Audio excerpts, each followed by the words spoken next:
자, 이번 이야기는 시청자 형님께서, 닉네임 진짜 잘 지으셨다. 닉을 형이라고 지으셨기 때문에 바로 형님을 만나 뵙게 될 것 같은데요. 어떤 이야기로 찾아와 주셨을지 같이 한번 만나보도록 하겠습니다. 여보세요? 여보세요? 이 형님. 네, 안녕하세요. 자주 뵙는 것 같아요, 형님. 돌비님한테 형님 소리 들으니까 좋네요. 아이고. 근데 실제 나이가 저보다 많으신 게 맞으시죠, 형님? 돌비님 나이를 제가 몰라서. 제가 지금 89년생입니다, 형님. 제가 조금 많네요, 조금. 형님, 다행입니다, 형님. 천만다행입니다, 형님. 알겠습니다. 자, 오늘 형님께서 이렇게 시들무에 찾아와 주셔서 다시 한번 너무너무 감사합니다. 자, 그러면 오늘 형님께서 이렇게 찾아오셔서 이야기를 해주실 게 분명히 있으실 텐데 아주 간단하게 어떤 이야기일지만 소개해 주시면 좋을 것 같아요. 예, 제가 네. 강화로 캠핑을 한번 떠났었는데요. 캠핑 낭만 있죠. 예, 그때 일어난 일입니다. 캠핑 갔을 때 혼자 겪으신 거예요, 그러면? 아니면 여럿이서 겪으신 거예요? 저 혼자 캠핑 가서 혼자 겪은 거예요. 야, 혼자도 캠핑을 가시는데 거기서 또 무서운 일을 겪으신 거니까. 자, 그러면 네. 바로 출발을 해보도록 하겠습니다. 렛츠고! 일이십니다. 형님이죠.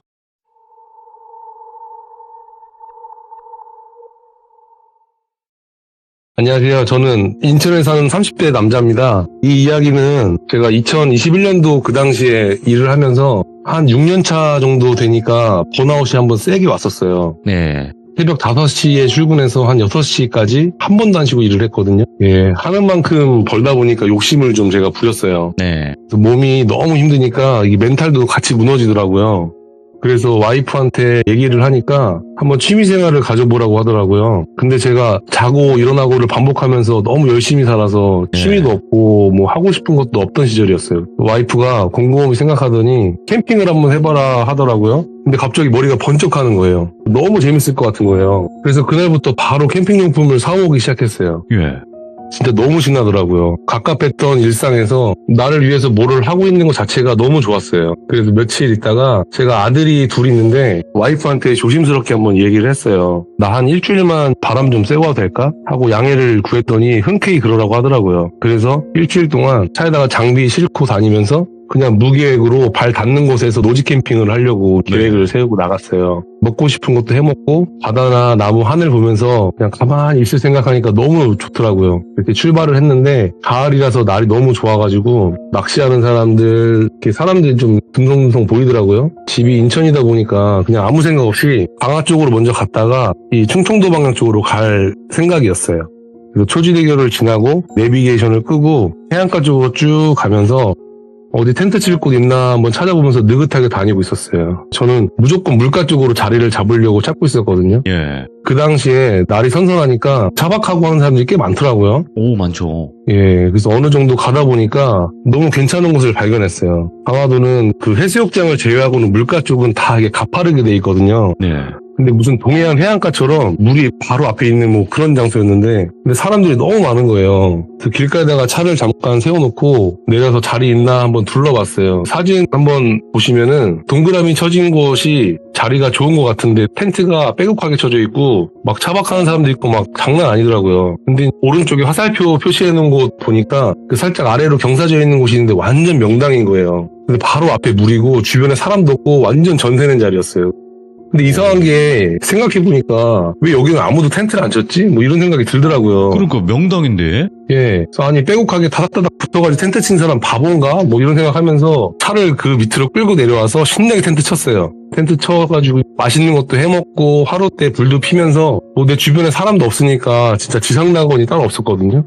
그리고 바다 보면서 힐링하고 있었는데 어떤 아저씨가 한 분 슬쩍 오시더라고요. 그래서 와서 말을 거는데 그냥 일상적인 이야기 있잖아요. 뭐 혼자 왔냐, 저녁에 뭐 해 먹었냐, 여기 경치 너무 좋지 않냐, 뭐 이렇게 얘기하는데 이게 유료 캠핑장이 아니고 노지이다 보니까 뭐 이런 게 있어요. 캠핑장은 서로 피해 안 주려고 뭐 매너 타임도 있고 서로 신경을 아예 안 쓰는데 노지 캠핑 다니면 분위기가 완전 달라요. 네. 서로 챙겨주고 막 말도 걸고 하거든요. 근데 아저씨가 왠지 모르게 거기 터줏대감 같은 느낌? 뭐 고참이 신참 대하는 것처럼 뭐 그런 느낌을 받았는데 이런저런 얘기를 나누다가 제가 그랬어요. 초면에 아저씨라고 하기가 좀 그래서 사장님 여기 얼마나 계셨어요? 하고 물어보니까 그 아저씨가 여기 본인 한 2주째 장박을 하고 있다고 하더라고요. 이제 그러면서 본인 자리를 손가락으로 이렇게 가리키더라고요. 저 위에 사진 보시면 차 있잖아요. 그 중에 하나였거든요. 그래서 차박을 하는데 안에 TV도 있고 막 장난 아니더라고요. 예.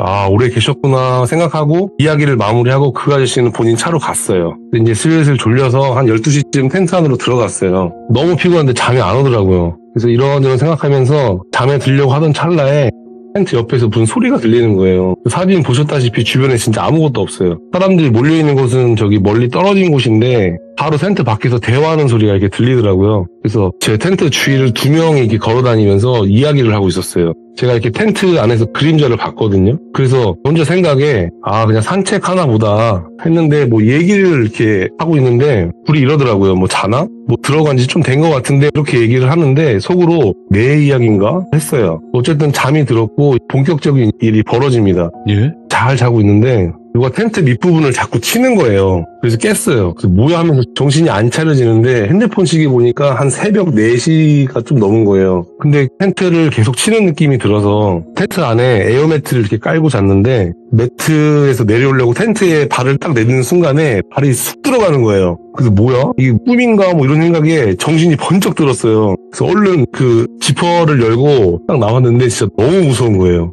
왜요? 눈앞에 다 물인 거예요.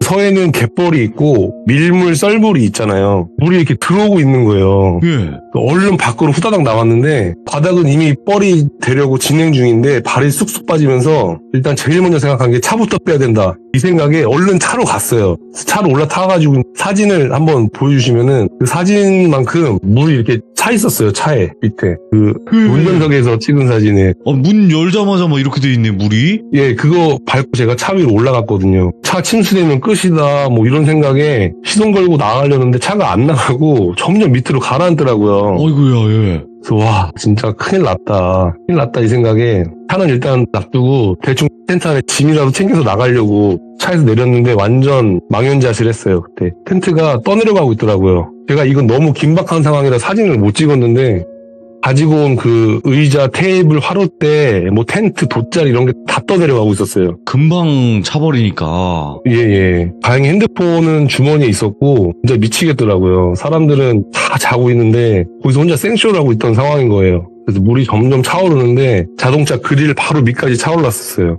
일단 차는 살려야 된다. 차 떠내려가면 끝이다 진짜 하는 생각에 빨리 보험회사에 전화를 했어요. 그때가 새벽 5시쯤이었는데 전화를 해서 위치를 묻더라고요. 근데 여기 강화인데 제가 위치를 잘 모르겠다 하니까 위치 조회를 한번 하더니 견인차 담당자가 금방 전화를 준다고 하더라고요. 예. 그래서 금방 전화가 왔는데 1시간이 걸린대요. 원래 보험회사가 빨리빨리 오는데 그분 말씀으로는 그 보험이 강화에서는 견인차가 한 대밖에 없대요. 그분 혼자 강화를 다 담당하는 거예요. 예. 저는 진짜 너무 다급한데 어쩔 수가 없잖아요. 전화 끊고 제가 실제로 두 손을 모으고 기도를 했어요. 제발 차 안 떠내려가게 해달라고 부처님 하느님 막 다 찾으면서. 그리고 50분 정도 있다가 견인차 분이 오셨는데 그 보더니 물 빠질 때까지 기다려야 된대요. 바닥이 뻘이라서 차가 들어갈 수가 없으니까. 그리고 이제 2시간을 지켜봤어요. 근데 여기서 소름 돋는 게 그 견인차 그 분하고 저하고 막 얘기를 하는 게 시끄러웠는지 사람들이 막 다 나온 거예요. 네. 다들 어떻게 막 걱정해주고 난리가 났었는데 그 어제 저녁에 저한테 왔다가 아저씨가 제가 똑똑히 봤는데 그 아저씨가 나오더니 씩 웃고 있는 거예요. 뭐야? 그 뭐지? 알고 그런 건가 설마 뭐 이런 생각이 들었어요. 생각해보니까 어제 텐트 칠 때 바닥에 텐트 고정시키는 핀을 팩이라고 하는데 그 팩을 박을 때 잘 안 박혀서 원래 망치로 막 때리거든요. 예? 근데 어제는 손으로 누르니까 쑥 들어갔어요 그냥. 그래서 알고 보니까 거기는 이틀 전에도 3일 전에도 계속 물이 찼던 곳이었어요. 사람들이 거기 그래서 안 내려간 거였더라고요. 근데 아저씨는 알면서 얘기를 안 해주고 이 사단이 날 걸 알고 있었다는 듯이 웃으면서 구경하고 있더라고요. 알고 내가 있었네, 확실하게. 네, 맞아요. 내가 뭘 잘못했나? 아니 나도 물에 떠내려가길 바란 건가 하는 생각에 소름이 진짜 엄청 끼쳤어요. 결국 2시간이 지나니까 다행히 물이 빠지면서 견인차가 들어가진 못하고 긴 쇠사슬로 연결해서 겨우 차를 뺐어요. 나중에 견인차분이 얘기해 주셨는데 자기가 여기 강화 토박인데 예. 여기를 도대체 왜 들어가셨냐고. 여기서 사람이 진짜 많이 죽었다. 그런 사람도 한두 명이 아니래요. 제가 그 사람들 죽은 자리에서 신난다고 잔 거예요, 거기서. 결국에는 일주일 계획으로 나왔는데 캠핑 장비는 다 잃어버리고 핸드폰만 참아가지고 집으로 그냥 갔습니다.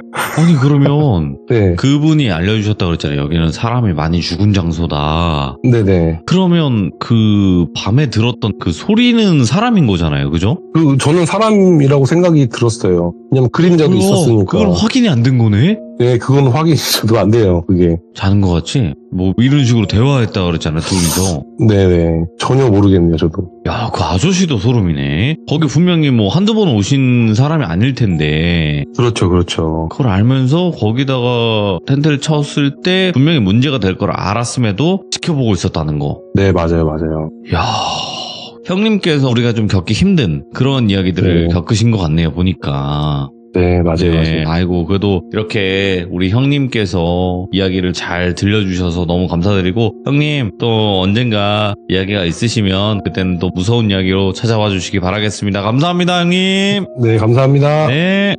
여러분들도 캠핑 하시는 분들 많이 계시잖아요. 그 캠핑 하시는 분들 중에서 특히 방금 보여드린 곳은 조심하셔야겠다. 정말 조심하셔야겠네요. 왜 그러냐면 여기가 아까 사진 보니까 이름이 어디야? 해안 누리길? 해안 누리길 2코스라고 되어 있거든요. 그러니까 여러분들 아무튼 여기 가셨을 때는 물가 근처에 안 가시는 게 좋아요. 왜냐면 서해바다는 말 그대로 밀물썰물이 있는 곳이기 때문에 정말 조심해야 된다. 그리고 그 안에서 만났던 그 아저씨는 왜 알면서도 굳이 말을 안 해줬을까도 너무나 섬뜩한 그런 이야기가 아니었나 생각이 듭니다. 시청해주신 모든 분들 감사드리고요. 그리고 캠핑에 관련된 무서운 이야기가 있으신 분들은 언제든지 제보 부탁드리도록 하겠습니다. 감사합니다.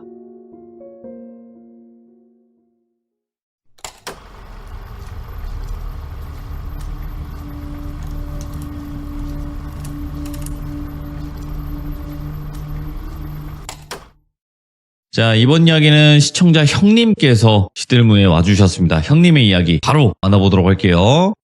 형님, 안녕하십니까, 형님? 예, 들리시나요? 네, 형님. 안녕하세요, 놀비님. 네, 형님. 아이고, 반갑습니다. 자, 오늘 형님께서 또 오랜만에 와주신 것 같습니다. 네, 반가워요. 네, 아이고. 돌비공포라디오 한번 참여하고 나면요. 여기가 오면 좀 마음이 편해져요. 그래도 많이 떨려요. 자, 오늘 형님께서 들려주실 이야기, 어떤 이야기가 될까요? 간단하게만 알려주시면 될 것 같아요. 예, 제 대학 동기 와이프에 대한 얘기인데요. 와이프가 좀 안 좋은 일이 있어서 그거에 대한 이야기를 하려고 합니다. 오호, 알겠습니다. 도대체 어떤 일일진 같이 한번 확인을 해보도록 하겠습니다. 렛츠가! 길이십니다. 형님이에요.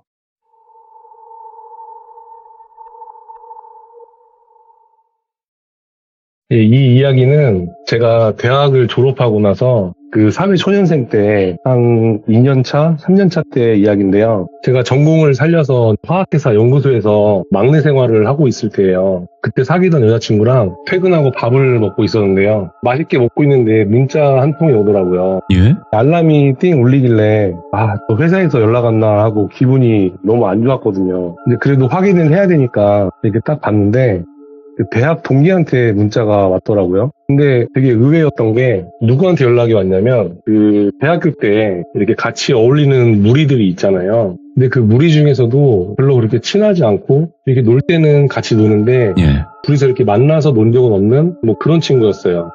어떤 느낌인지 아시겠죠? 그래서 자연스럽게 졸업하고 나서 연락은 서로 안 하고 지냈어요. 그래도 이제 동기들하고 모이면은 같이 웃으면서 이야기하고 그런 사이의 친구였어요. 네. 근데 그래서 저한테 문자 온 게 굉장히 의외였고 그 친구에 대해서 잠깐 말씀을 드린다면 그 친구를 상현이라고 할게요. 상현이는 학교 다닐 때 여자친구가 있었는데 2살 연상이었어요.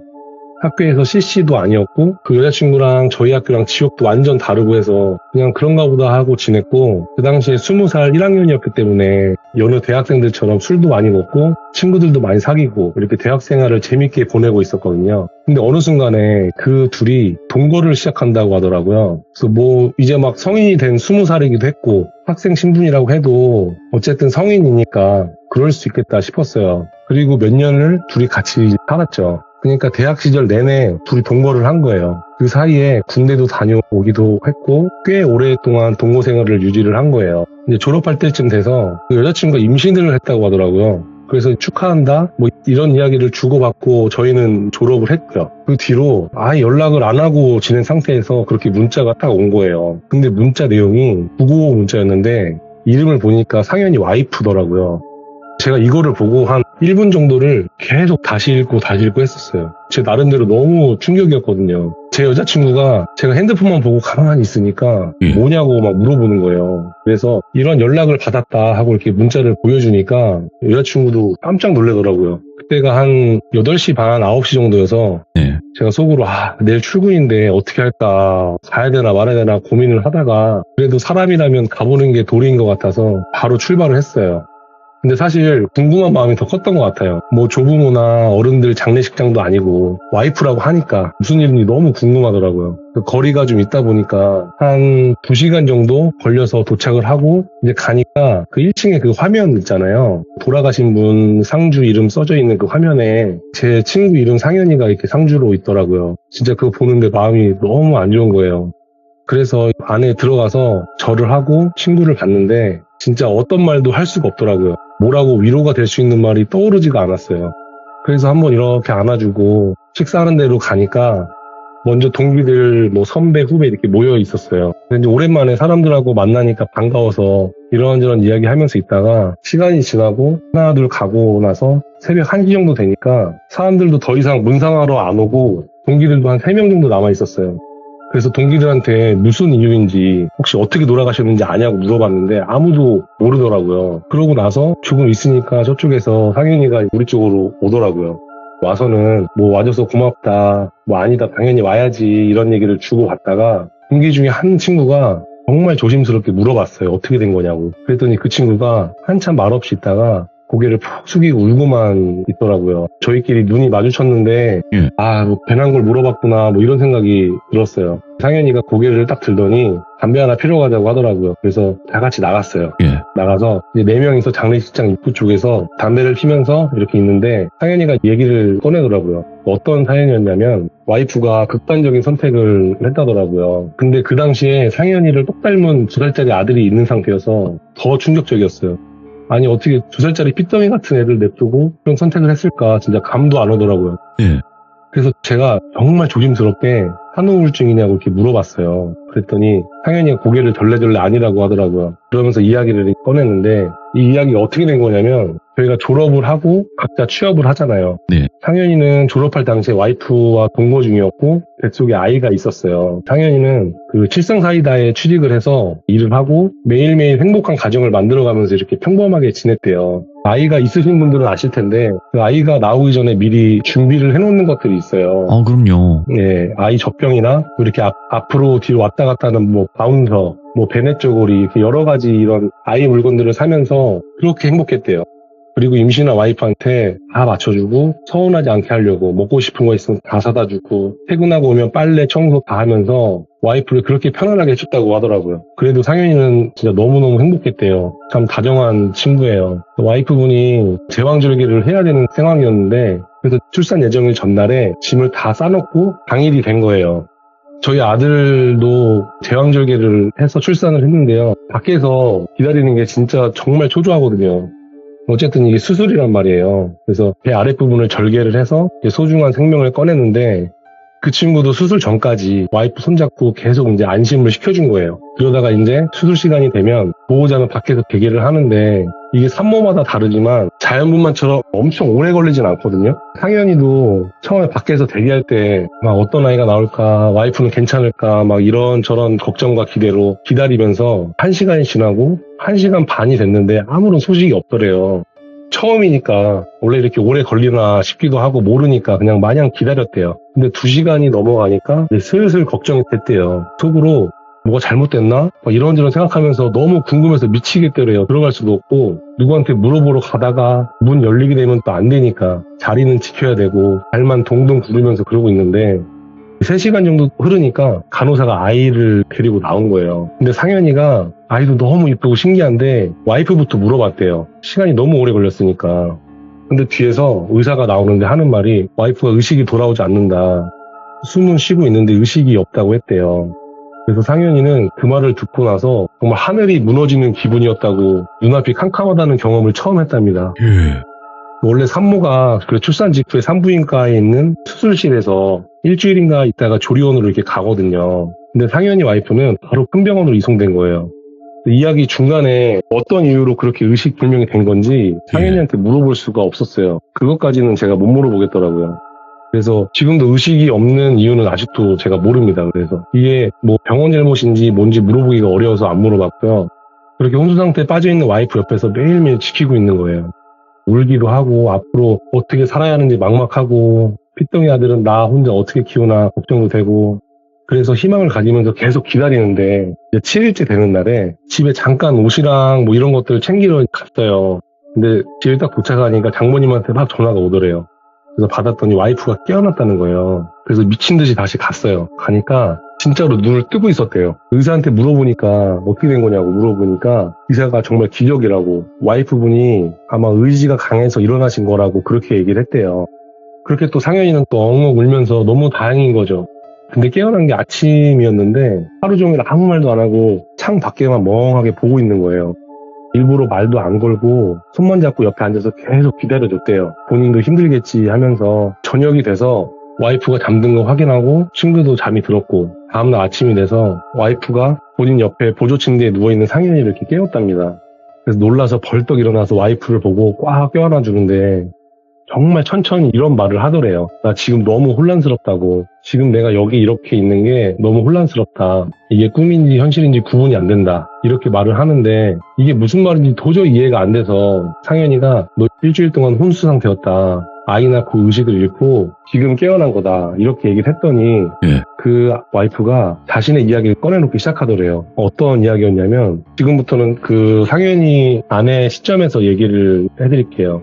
병원에서 눈을 딱 떴을 때 내 몸이 내 몸이 아닌 것 같은 되게 낯설게 느껴졌다고 그래요. 숨을 이렇게 쉬고 있는데 가슴이 답답했고 눈앞이 흐릿흐릿한데 머릿속이 너무 혼란스러운 거예요. 왜냐면은 본인 머릿속에는 너무 많은 기억들이 겹쳐 있었고 옆에 있던 남편이 눈물을 글썽거리면서 본인을 끌어안았을 때는 이게 꿈인가 싶었대요. 그래서 7일 전으로 돌아가서 분명 아이를 낳으러 수술실에 들어가고 하지만 수술대에 누워서 마취를 하고 모든 게 정신이 끊겨버린 거예요. 그때부터 꿈을 꿨는데 그 뒤로 겪은 건 단순히 꿈이 아니고 뭐 다른 인생을 살다가 왔대요.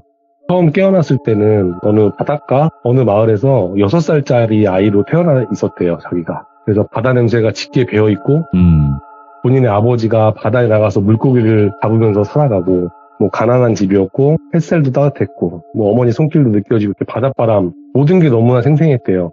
그렇게 1년 정도 살다가 7살이 되던 해에 바닷가에서 친구들하고 놀다가 물에 빠진 거예요.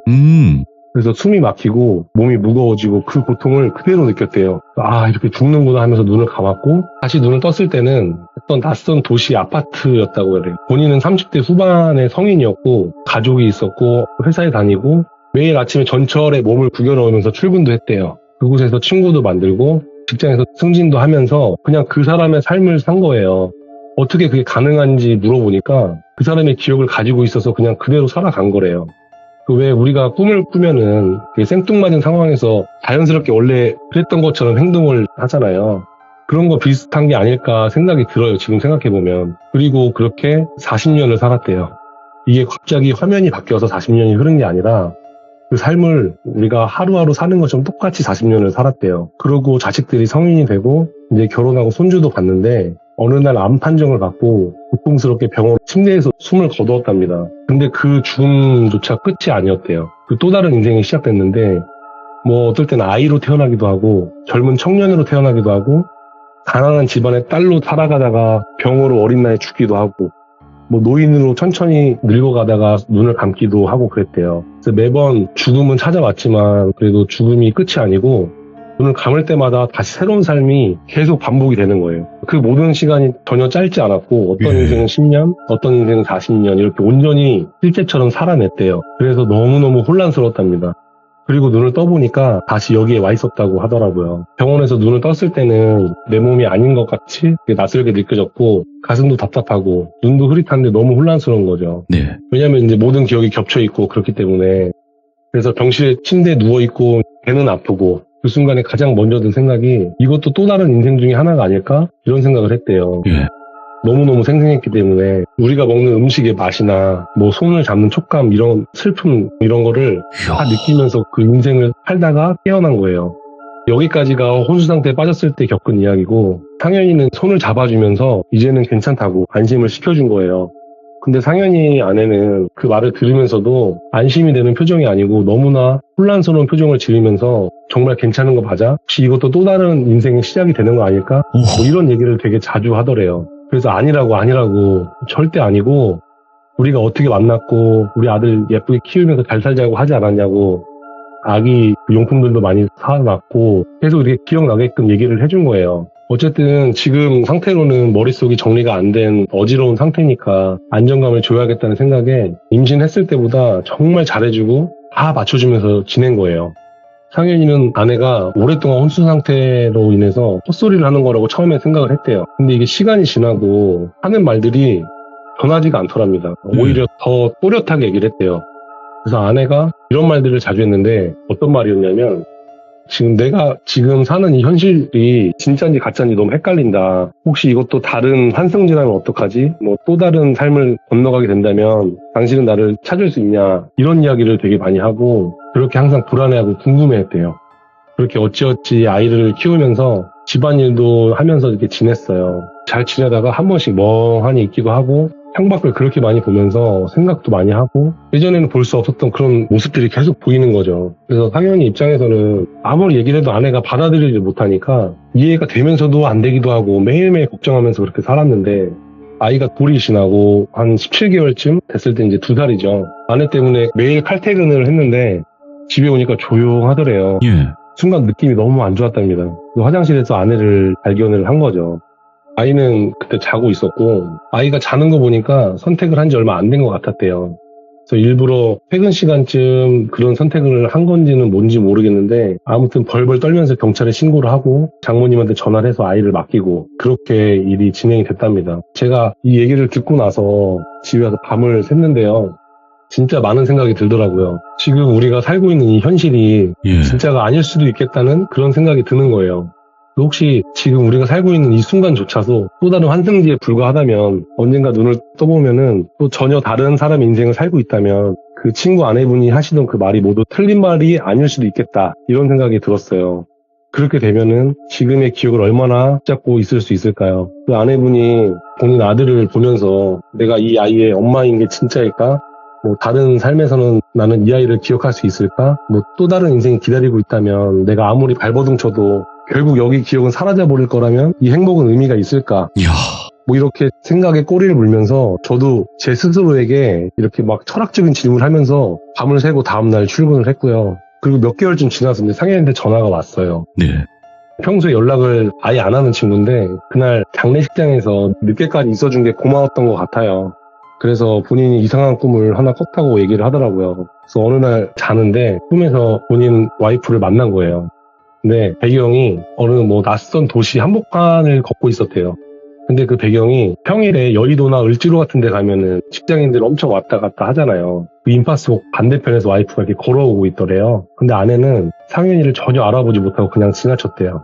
그리고 분명 내 와이프가 맞는데 옷차림이며 스타일이며 완전히 느낌이 다른 사람 같았다고 하더라고요. 그러면서 저한테 이렇게 얘기했어요. 너무 생생한 꿈이었다고. 꿈이라고 하기에는 너무 현실적이었고 예전에 아내가 말했던 게 다 사실일지 모른다는 생각이 들었어. 이렇게 얘기를 하는데 저도 분명 저희가 모르는 다른 세상에 있을 수도 있겠다는 그런 생각이 들었습니다. 진짜 기묘한 그런 느낌의 끝판인 것 같네. 그게 섬뜩한 부분인 것 같아요. 내가 네, 지금 맞아요. 사는 이 삶이 그냥 하나의 삶이 아니라 잠깐 스쳐가는 그런 느낌. 그렇죠. 거쳐가는 그런 느낌. 와. 진짜 저희가 모르는 세상이 있는 것 같아요. 아니 근데 사실상 우리가 지금 인간으로서 살고 있고 네. 뭐 교육을 받고 역사를 배우고 뭐 아는 지식들이 있다고 하더라도 그게 우리가 아는 게 많을까요? 모르는 게 많을까요? 이 세상은 모르는 게 더 많다고 모르는 게 보거든요. 많겠죠. 네. 예, 그러니까 우리가 아는 게 많고 이렇게 인류로서 살아간다는 것 자체가 굉장히 오만한 생각일 수도 있잖아요. 네, 맞아요. 우리는 한낱 아무 미물도 아닐 수도 있는 건데. 네네.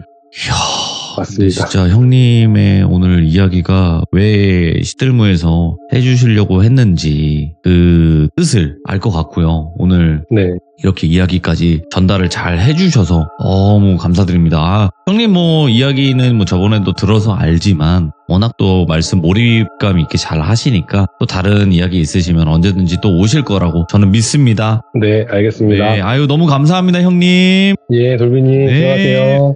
닉네임도 참 좋죠, 형님. 예, 오늘 이야기도 굉장히 기묘하고 신묘함이 더해져서 우리가 사는 삶 자체가 이분이 겪은 게 그냥 과연 틀린 말이고 허무맹랑한 이야기일까요? 그거는 저는 우리가 함부로 판단할 수 있다고 생각을 하진 않아요. 그래서 정말 또 여운이 남는 그런 이야기가 아닌가 이런 생각이 들고요. 많은 분들께서도 여러분들의 생각을 댓글로 꼭 남겨주시길 바라겠습니다. 감사합니다.